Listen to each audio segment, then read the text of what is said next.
But as I write these words now, I cannot stand and sing the national anthem. I have learned that I remain a black man in a white world. Jackie Robinson. Not often do you get a chance to speak about a person so influential in your life that has meant so much to you as I get to today. My topic is about Jackie Robinson, a great pioneer in dividing the color lines that existed in the 1940s through the means of baseball. Jackie Robinson was born Jack Roosevelt Robinson, named after the President Theodore Roosevelt. He was born in 1919 in Cairo, Georgia. He was born to parents that were sharecroppers. At that time, the South was very segregated. Sharecropping was one of the ways that blacks were able to maintain a livelihood and support their families. A year after Jackie was born, his father left the family. This caused great concern to his mother, and they ended up moving to the West Coast. They ended up settling in Pasadena, California, which was a little bit tougher for Jackie than it was in the South, where you had more black families. Although it was segregated and there were still racial divides, there were more, I guess, in numbers. So the strength in numbers figures in the South than over on the West Coast, where they moved to an affluent neighborhood of Pasadena, yet they were very low income and not so many black families.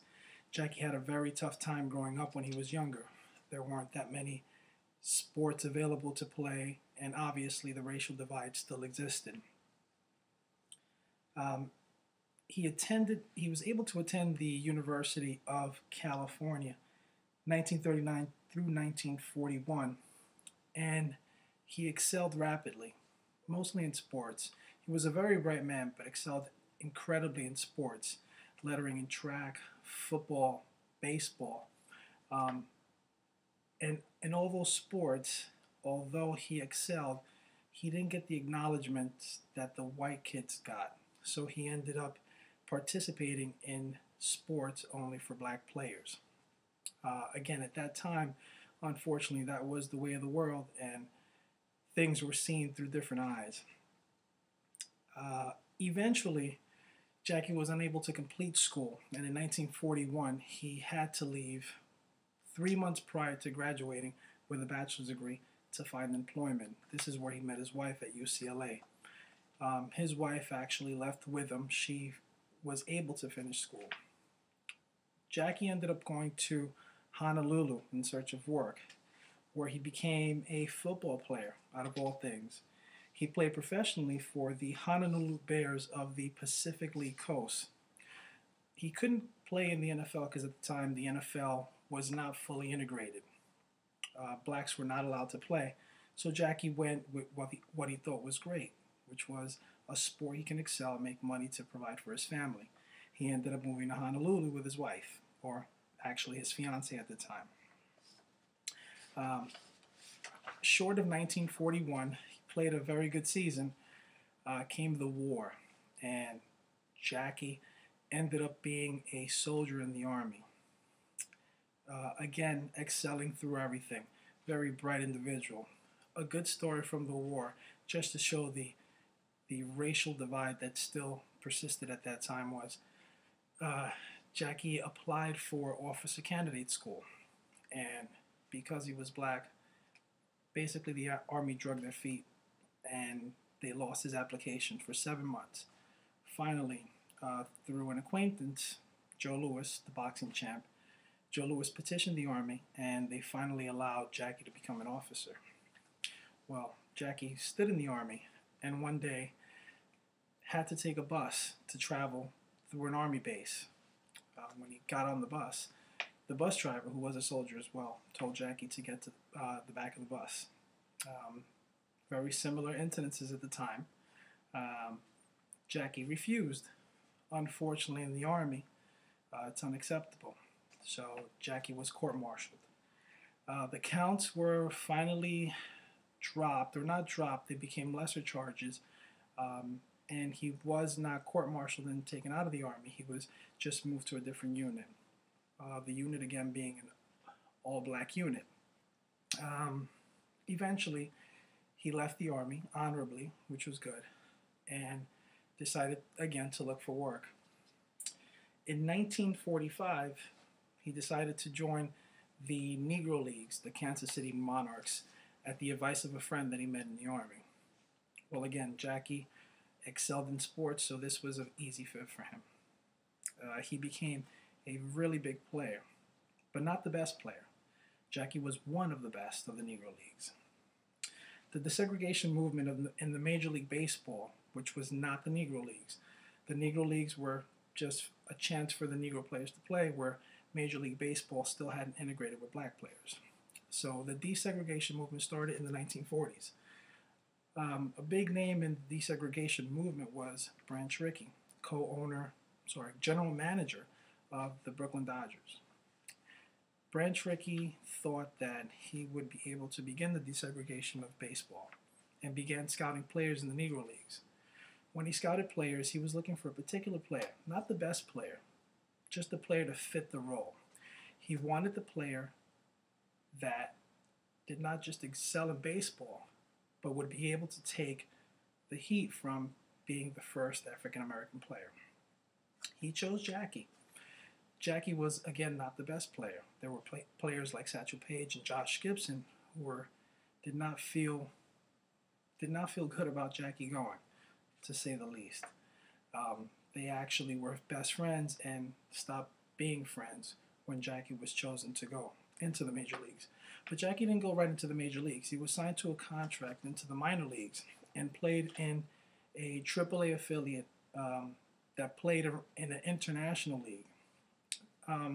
This was known as what's known today as the minor leagues. Jackie Robinson played with the Royals, which was the minor league affiliate of the Brooklyn Dodgers. The Royals played in the International League, which traveled to countries that did not necessarily look away from black players.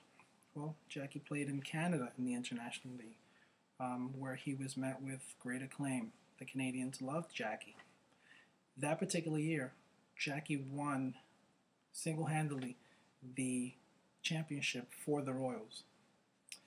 This was what Branch Rickey needed to be able to bring Jackie into the major leagues. This was his opportunity. Great player. He knew exactly what Jackie was about, educated. So on April 15th, 1947, Jackie Robinson broke into the major leagues. Obviously, not everyone took great to this.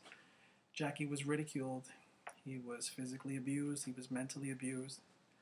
But all throughout, Jackie maintained and excelled, looking away from this, which is what I believe to be one of his legacies. Jackie, instead of fighting or fighting back, chose to take a passive approach, allowing those to say what they wanted to say and looking the other way. There was a great scene. One of his team members, who again, not all his team members agreed with Jackie being there. One of his team members, Pee Wee Reese, one day before a game against Cincinnati, Jackie was on the side and he was warming up and being ridiculed by many fans, being called a lot of things. Pee Wee Reese, a white player, went over to him, hugged him, and his quote is pretty famous. This is what he told the crowd. "You can hate a man for many reasons. Color's not one of them." That year, Jackie won the Rookie of the Year award with the Brooklyn Dodgers. Subsequently, after that, in February of 1948, 3 other Negro League players were inducted into the Major League Baseball. So Jackie wasn't carrying the full burden of being the only black player at that time. I don't think Jackie Robinson's legacy is that of the first African American player. The legacy that Jackie brought about was bravery. He could have chose to fight back, but that's not why he was chosen. He was chosen because they knew he was very smart, not just the best player. So I think choosing Jackie was a great choice by Branch Rickey. 1956, Jackie ended his playing career. Because of diabetes, Jackie's performance deteriorated, ending his career in 1956, right before he was traded from the Brooklyn Dodgers to the New York Giants. Branch Rickey informed him that he was being traded, and Jackie Robinson did not want the trade. So he quit baseball, retired after only 10 years playing baseball. He actually went to work as an executive for the coffee company Chock full of Nuts. Jackie Robinson passed away October of 1972 from a heart attack, which was derived from the complications of the diabetes. After baseball, Jackie Robinson became very vocal in racial inequality, became part of the civil rights movement. Today, Major League Baseball honors Jackie Robinson. They have retired the number 42, which began back in April 15 of 1997. So no other player in Major League Baseball has the ability to wear the number 42, with the exception of the last player before this rule was passed, Mariano Rivera of the New York Yankees. Once he retires, the number 42 will never be worn again, which is just a testament of what Jackie Robinson meant not only to the game of baseball, but American society. His legacy reached far beyond baseball. It transcended boundaries, racial inequalities, and Jackie became a very big icon. And my closing quote for him is, "I'm not concerned with your liking or disliking of me. All I ask is that you respect me as a human being," something we all can agree. Thank you.